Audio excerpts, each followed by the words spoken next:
What is up, everybody? Welcome back to the Devil Out YouTube channel. We are talking about the XFL today. It's January. It's starting to come, and we're going to see that XFL season here coming up. And I think it's important to go through the breakdown. So we're going to be looking at XFL wide receivers today.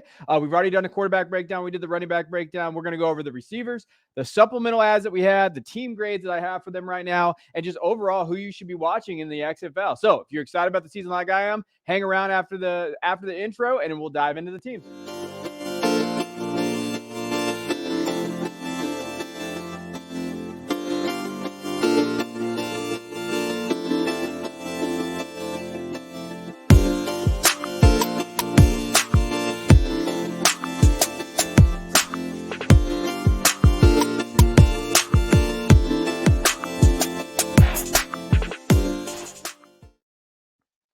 All right, let's go into it. So like I said, we're going to go through all the teams. We're going to start with Arlington first. So we're going to look at Arlington, what they got going down the pipe, and what does it look like. So here's their depth chart overall. And when we're just talking about them, like, hey, there's some good guys out there. Corey Sullivan, he probably leads the room. He's listed as some of the wide receiver one out there. He's got a good size and ability. Now, he's not the quickest and everything there, but he's a good compliment. Like, he's a good there. Jackson Anthrop is someone we're going to highlight who I really like. LeJon Winninglin, bringing up the middle of the receivers for Arlington. You'll see that. Like, all of those guys played a pretty good competition. You're looking at Smallwood as well. So Jordan Smallwood, we saw him in 2020 for the Los Angeles Wildcats. Not a lot of stats to go off of, but he has played that role there. Now, they also had a supplemental ads, and the guy that I really like, his name is Tyler Vaughns. Like, Tyler Vaughns is a special player. And he's a lot of fun to watch out there. And he played at USC, and as a Debbie guy, I really liked him. I thought he was going to get a little bit higher draft capital. So that was a great supplemental ad there for the Arlington Renegades and Tyler Vaughns. Tyler Vaughns is a very four-year kid out of USC. He could play. Now, I do want to go a little bit of a player spotlight, though. On one player here, and that's Jackson Anthrop. I think, you know what, when you're looking at Jackson overall and his numbers that he's put up, he was pretty solid his last year. Now, he's an older player, fifth-year guy at 2021. But again, at this level, and we're talking about the XFL, that's okay. His career, he had 148 receptions, 1,400 yards, and 11 touchdowns there for Purdue.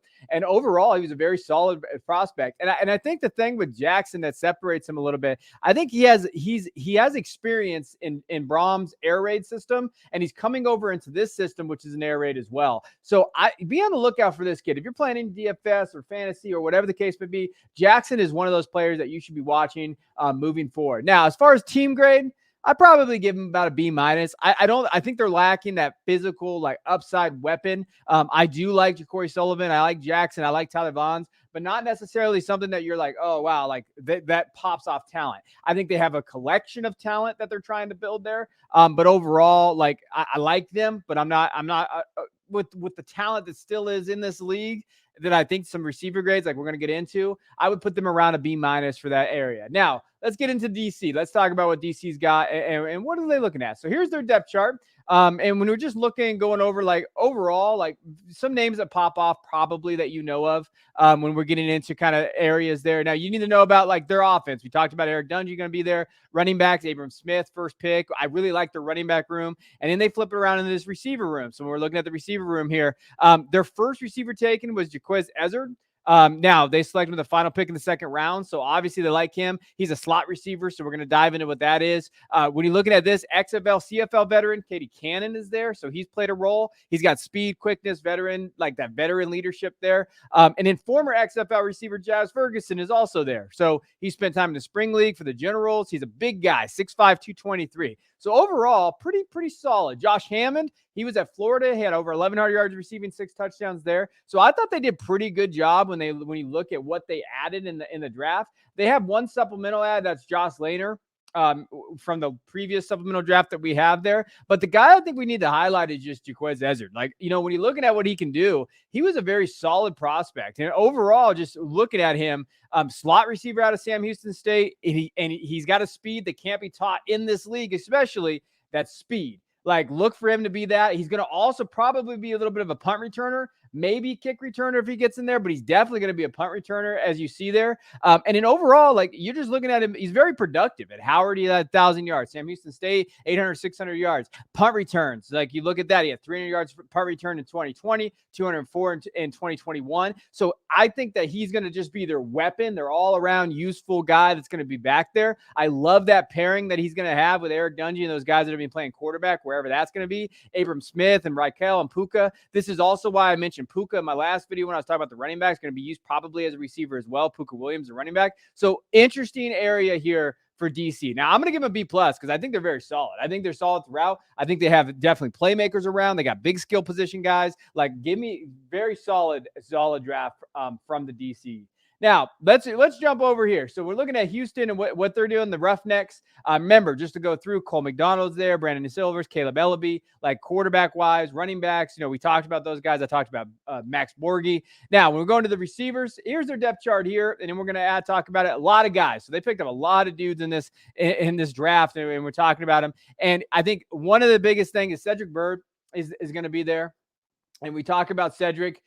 He's not going to be the guy that we highlight, but he is going to reunite himself with his former quarterback at Ohio. They two connected for 1,000 yards and 10 touchdowns in 2019. All told, Byrd had 2,000 yards receiving and 19 touchdowns. So when you're looking at this, you're like, wow. And the Roughnecks had one of the most dynamic receivers, Cam Phillips, 2 years ago. Remember that. So maybe they're going to try to recreate that magic. You're going to see Deontay Burnett, who we're going to kind of highlight here in a minute. Like, they did a pretty good job in terms of just solid draft picks. The supplemental ad they had Antonio Nunn here the last supplemental that you saw. Now, the player spotlight, though, is going to be Deontay Burnett. Like, I think when you're looking at Deontay and what he was able to do, when we're just looking over, hey, what did he do as a prospect, especially these last, he's 6-foot receiver. He had a very, very solid US season at USC. So when you're looking at it, accumulated over 1,100 yards receiving and 9 touchdowns. That's nothing to sneeze at when you talk about a wide receiver. Like, and Burnett had a role in the NFL too. So it's not like he was just out there. He just didn't have a sneeze, right? Like, he was out there and he actually did pretty good. So when I'm looking and projecting these guys, so the thing about, the XFL and you're projecting, like, hey, do they have some NFL pedigree? Because if they have some NFL pedigree, I think that's something that you have to look at. And Burnett's got that. I think they have that overwill with, like, hey, Phillips, when he looked like that. So when you're trying to, like, project these guys, I think that's really what you're looking at in terms of this. And Burnett, you got to give him a shout out for what he was able to do. Philly, he played. New York Jets, he had 143 yards. Like, and this is nothing to sneeze at, especially with the NFL. Like, he leveled, right? So I thought they did a good job. So overall, when you're looking at just the player grades and everything there for this roster, I gave him a B. So when you're looking at just overall what they did, I think that offense is going to be interesting. I think they have a lot of fun pieces. So when you're looking at just what they were able to build on that roster and how their running backs are built. So again, go check out my last video on that. I think that they looked really, really good in terms of, like, their roster build. I think what they want. So when you're looking at, like, their roster and everything that's there, they know what they want. So we're going to give them a B. So, good job out there.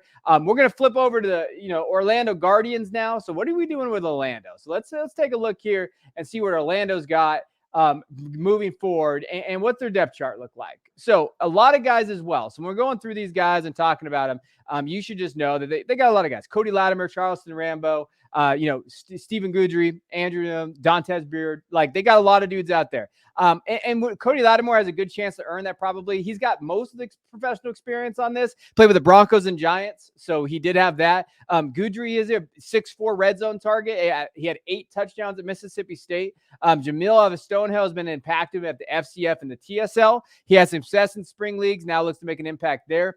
Beard is probably the guy that has the most experience on this roster. AAF, TSL, CFL, IFL. So we have all that. Miles also out there. So Octavius Miles, he's pretty shifty. He creates matchup issues in the slot and going through. And then Patrick Smith, he had 2,500 yards, 31 touchdowns and he's going to make his opportunity there. So they did a really good job in terms of what they added. Then in the supplemental, they added Eli Rogers, who is a prospect you should know. Aaron Dilworth is all right, but Eli Rogers is a guy that you probably should know there. Now, as far as, like, the player spotlight, I think Charleston Rambo, man, he was one of my favorite prospects coming out of Miami. Like, when you're looking at what he was able to do in Miami, I thought he'd maybe get a little bit higher of a draft capital, but he went to Oklahoma for 3 years and transferred. In Miami, he had 1,100 yards and 7 touchdowns, and he looked like that big play threat. Like Charleston has always had that at Miami.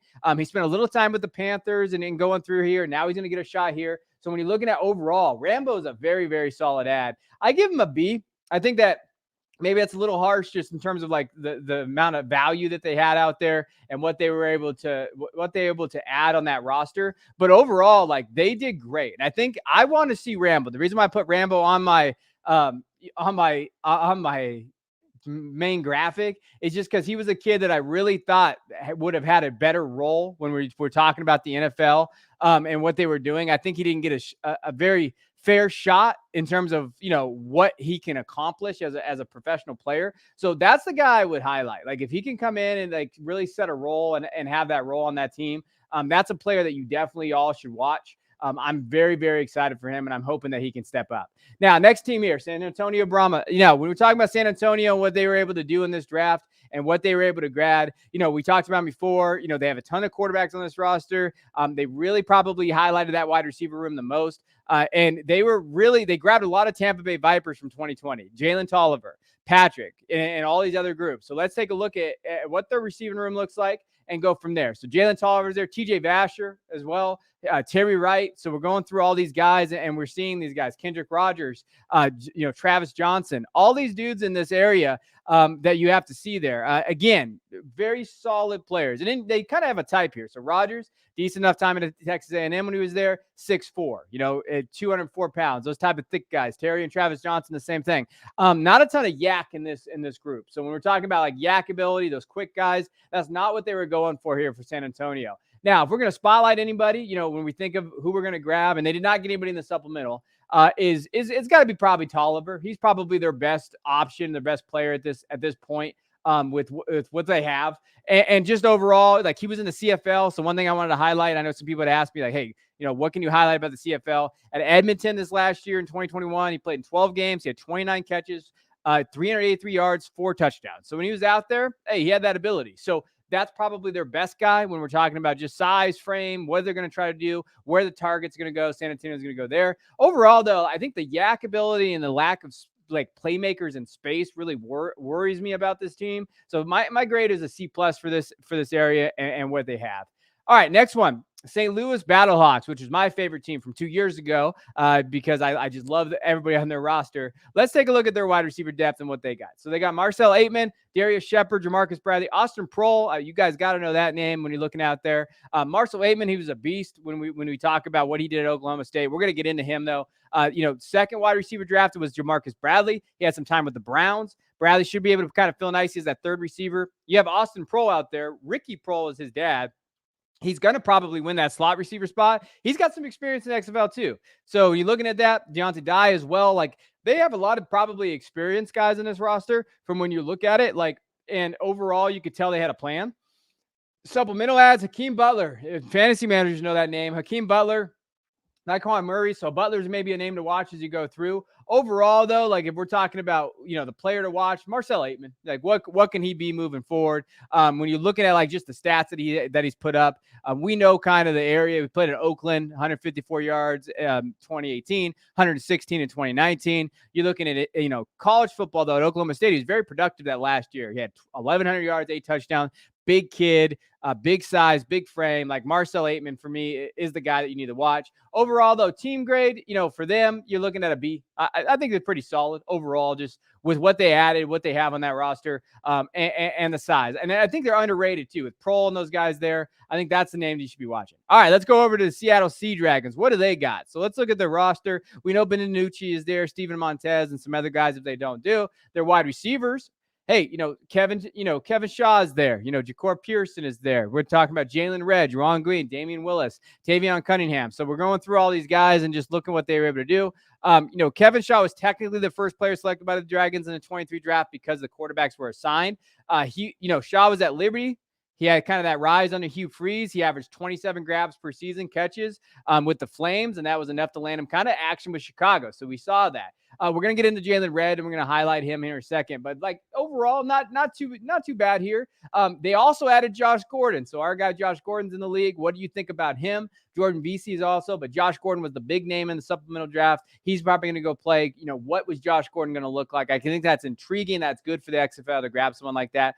Player spotlight, it's Jalen Redd. I've always liked Jalen Redd. I thought at Oregon he did really well. So when you're looking at just overall, like his career stats, he has 1,400 yards, 16 touchdowns. And just looking at just reception wise, he had 50 in 1 year in 2019 for 465 yards. He kind of went down, injuries, those type of things, but he's going to be a weapon. So how are they going to use him in space? What are we going to see that? He had 16 career touchdowns at Oregon. Overall, I give this team a B+. I think with, Gordon is interesting. I think Redd is interesting. You're looking at those guys in that roster. I think it's a lot of fun to look at and go through.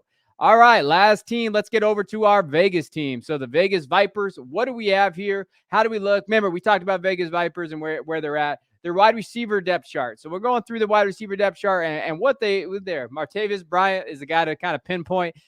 Jeff Badgett, Isaiah Macklin, Matthew Sexton, Saheed Blacknell. Like you're going through here, I think that not a lot of names you're going to recognize outside of Martavis Bryant. So we're going to talk about him in a little bit. But overall, I think Bryant's that guy that you're looking at. Jeff Badgett is a spring football vet, though. He's been on there all the time. They have a kind of that 1-2 punch with him. I think you could have some explosive plays with Badgett. He played for Kentucky before transferring to Oklahoma his senior year. He didn't put up big numbers, but he did have 26 receptions, 400 yards, and 300 touchdowns from Baker Mayfield that year. So he's out there. And he ran a 4.27 at the 40-yard dash at Oklahoma's pro day. So that's Jeff out there for you guys to know where it's at. Now, their supplemental ad, Cyrus Holder. Player highlight, though, is going to be Martavis Bryant. Like when we're talking about Martavis, he's back. It's exciting that he's there. He developed by the Pittsburgh Steelers when he broke onto the scene in 2014. He's a big-bodied kid. And we talk about athletic guy, 26 receptions for 549 yards and 8 touchdowns in only 10 games. He finished his rookie season there. He ranked first in NFL yards per receptions, and he's going to be the wide receiver 1 for the Vipers. And he could be that guy if he stays in it, right? Heads in it, everything there, that he leads this league in receiving. Like that's the kind of guy and the talent that he has. And just go look at some of this tape from the Steelers. Like he was legitimately a good prospect. Now I give him a B here just in terms of their depth. And then there's some question marks. Like, hey, what are these guys going to be moving forward and where does that look? So I appreciate you guys tuning in. I love this stuff. I love the XFL. I'm excited for it. Hit that like and subscribe button. What do you think? Who is the best wide receiver in this XFL? What team do you like the most? We appreciate you guys always tuning in. Till next time, I'll see you guys later.